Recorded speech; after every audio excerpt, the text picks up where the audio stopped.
India गठबंधन में सब कुछ ठीक नहीं चल रहा है। शनिवार 13 जनवरी को जब विपक्षी दलों के गठबंधन की वर्चुअल बैठक हुई तो नीतीश कुमार ने संयोजक पद स्वीकार करने से मना कर दिया था। वैसे बहुत पहले ही उनकी पार्टी के एक बड़े नेता ने कह भी दिया था कि संयोजक का पद तो झुनझुना है, नीतीश जी को तो पीएम पद का प्रत्याशी घोषित करना चाहिए। यह तो तय ही था कि नीतीश संयोजक नहीं बनेंगे और बिहार में चल रही सर्दी के बीच भयंकर राजनीतिक गर्मी बढ़ेगी। सीटों के बंटवारे को लेकर भी अभी तक कुछ तय नहीं है और अब इंडिया गठबंधन के संयोजक के तौर पर मल्लिकार्जुन खड़गे का भी नाम सामने आ रहा है।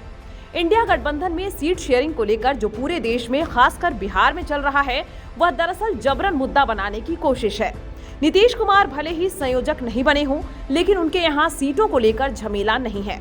बात दरअसल ये है कि कोई भी दल अपना दावा कमजोर नहीं करना चाहता, इसलिए दावे प्रतिदावे किए जा रहे हैं। यह दबाव बनाने की रणनीति है। CPI-ML ने तो पहले 5 सीटों की बात की थी, अब वे 3 पर आए हैं।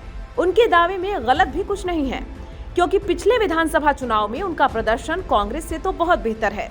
19 सीटें लड़कर वे 12 सीटों पर जीते थे। जदयू और कांग्रेस की जहां तक बात है तो नीतीश कुमार शुरू से ही थोड़ा अतिरिक्त दबाव बना रहे हैं। आज उन्होंने संयोजक का पद भी ठुकरा दिया। पिछले दिनों वह खुद जेडीयू के राष्ट्रीय अध्यक्ष बने।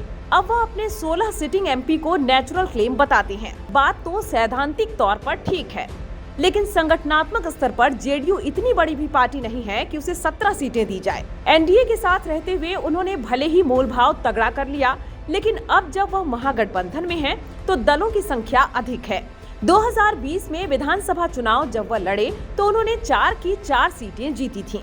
उपचुनाव जो उसके बाद हुए, बोचहां और कुढ़नी में उनका बहुत अच्छा प्रदर्शन रहा था। तो कुछ नए दल भी गठबंधन में आ सकते हैं, तो नीतीश कुमार को फराखदिली दिखानी चाहिए। सीमांचल में ओवैसी का भी एक प्रभाव है, उसको नकारने पर उनको लोकसभा चुनाव में नुकसान भी हो सकता है।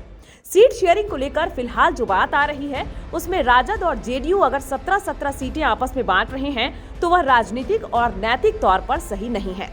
इसमें सभी को कुर्बानी देनी होगी, उदारता दिखानी होगी, तभी इंडिया गठबंधन कुछ असर दिखा सकता है। अन्यथा जिन दलों को ये छोटा समझकर अनदेखी कर रहे हैं वे भी काफी नुकसान पहुंचा सकते हैं। तो कांग्रेस हो, राजद हो या जेडीयू, सबको बड़ा दिल दिखाना होगा। अधिकतम 1 से 1.5 महीने का समय चुनाव का है। इंडिया गठबंधन को अपने झमेले अब सुलझाने ही होंगे। इस गठबंधन में जो समन्वय का काम है वह थोड़ा मुश्किल है, चाहे ममता हो, केजरीवाल हो, नीतीश हो या मायावती हो, सबको अपना घर भी दुरुस्त रखना है। इसमें कहीं न कहीं कांग्रेस की गलती है। अगर वह बड़ा दल है तो उसे दिल भी बड़ा रखना होगा और 1-to-1 फाइट के लिए तो सीट शेयरिंग पर फैसला लेना ही होगा। अब दिल्ली में जैसे अरविंद केजरीवाल 3 सीट छोड़ने पर तैयार हैं, बदले में गुजरात, हरियाणा और गोवा में कुछ चाहेंगे। वही बात यूपी और बिहार के लिए लागू होती है। अगर वो नरेंद्र मोदी नीति एनडीए को टक्कर देना चाहते हैं तो इससे ऊपर उठना पड़ेगा। नीतीश कुमार को लेकर जो ऊहापोह चल रही थी वह अब लगभग खत्म है। वह इंडिया गठबंधन छोड़कर तो नहीं जाएंगे, लेकिन संयोजक पद छोड़ने के बाद उनके मन में क्या है यह तो वही बता सकते हैं।